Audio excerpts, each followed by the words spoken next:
RFI Convida. Maria Emília Alencar. RFI convida hoje Vladimir Safatli, filósofo e professor da USP, colunista da Folha de São Paulo. E Vladimir está aqui em Paris dando uma série de aulas na Universidade Paris 7. Olá, Vladimir. Bom dia. Prazer em ter vindo aqui na Rádio França Internacional para nos dar essa entrevista. É um grande prazer.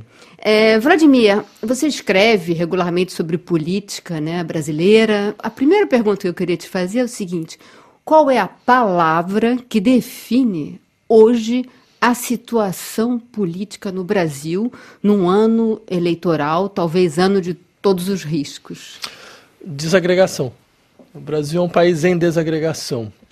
A sua experiência de constituição de uma democracia liberal minimamente sustentável, ela foi um fracasso, né? Eu diria que o pacto que produziu a nova república, ele mostrou completamente o seu esgotamento, né? Então, o que nós vivemos agora é um momento de degradação institucional, degradação dos atores políticos, né, e de brutalização dos conflitos sociais, que tende, ao meu ver, a piorar, na verdade. E você aqui nesse giro aqui internacional, qual é a percepção que você está sentindo das pessoas aqui? A impressão que dá é de espanto muito grande, porque é sempre bom lembrar que há 5, 6 anos atrás o Brasil era considerado, digamos assim, a bola da vez, né? Ele era visto como uma potência emergente, né? Se você pegava a análise do Banco Mundial, do Fundo Monetário Internacional, eles diziam que agora, em 2018, o Brasil seria a 5ª economia do mundo, né? E de repente, quer dizer, todo esse cenário se desagregou de maneira muito rápida. Então todo mundo tem essa sensação de o que de fato aconteceu, como assim? Né? Quer dizer, não era só uma análise do governo brasileiro, era uma análise que era partilhada por todos, né? De que a economia brasileira era sólida, de que o processo democrático brasileiro era sólido, né? E tudo isso se mostrou completamente ilusório. Né, o que coloca uma questão, ao meu ver, muito interessante, que é, afinal de contas, qual é o nível de auto-engano e de auto-ilusão que um país como o Brasil precisa para ser incapaz de enxergar aquilo que é o mais concreto da sua realidade, ou seja, a nossa incapacidade de enxergar a nossa própria fragilidade, nossa crença, por exemplo, de que a gente tinha uma democracia consolidada, sendo que a gente tinha, na verdade, uma transição infinita, uma transição que nunca terminou. Você tem um exército brasileiro que hoje aparece como um ator, né? Isso, diga-se de passagem, nenhum outro país da América Latina é assim, certo? Quer dizer, nós tivemos uma transição da ditadura que nunca foi de fato efetivada, né? Inclusive você tem um trabalho, né, sobre ditadura militar, é um dos estudos. Você, inclusive, por incrível que pareça, nasceu no Chile em pleno ano do golpe militar do Pinochet. Você acha que existe uma possibilidade de um golpe militar no Brasil? Sim, mas sem sombra de dúvida. Eu não teria a menor dúvida a esse respeito, e eu diria um golpe militar mesmo clássico, certo? Mas uma coisa é certa: as Forças Armadas saíram completamente do seu esquadro normal, dentro de uma democracia liberal, né?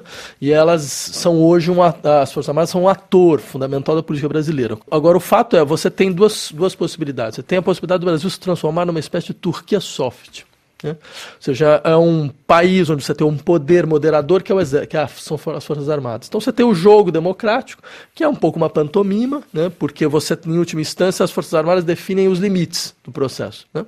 E se o processo de conflito social entrar numa dinâmica muito mais dura, é possível mesmo um golpe militar no sentido tradicional do termo.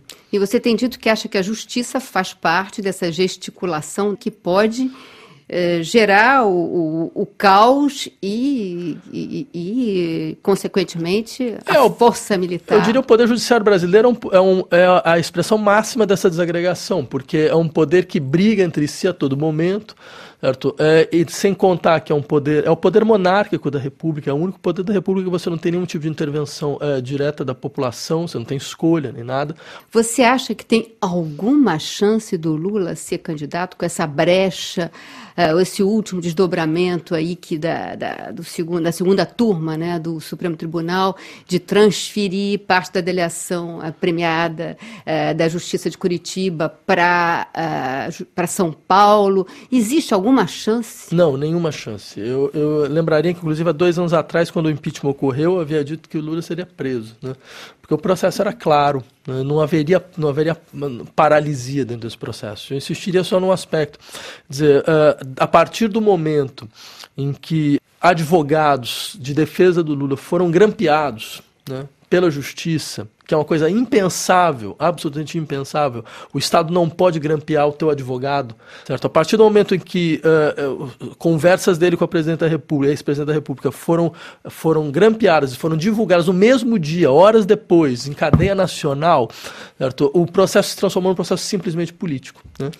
Se Lula, completamente descartado, o cenário que mais circula seria o embate entre um Alckmin e um Bolsonaro, na tua opinião? Olha, eu diria 2 coisas. A primeira é que não vai haver eleição em 2018. Né? Ok. Sim, a questão é que tem várias maneiras... simplesmente não haverá. É que tem várias maneiras de não haver eleição. O Brasil teve eleição até 1930 e nunca sem eleição. A gente criou essa figura, eleição sem eleição. A gente vai ver uma coisa parecida. Ou seja... Uma eleição indireta? Não, uma eleição, mas uma eleição no interior da qual, quer dizer, você tira os candidatos que podem, à sua maneira, ir contra o interesse de quem deve ganhar, certo? Você impede um candidato aqui, impede outro candidato ali, você queima esse, queima aquele. Okay. A justiça, no caso? Que já aconteceu, se precisar acontecer de novo, eles vão fazer isso, não tem o menor problema. Segundo elemento, o Bolsonaro é como Marine Le Pen na França, é um candidato feito para nunca ganhar. A função dele não é ganhar, a função dele é outra. A função dele é, primeiro, jogar a pauta do debate à direita, né? E segundo, é criar uma situação na qual qualquer um que for com ele no segundo turno ganha.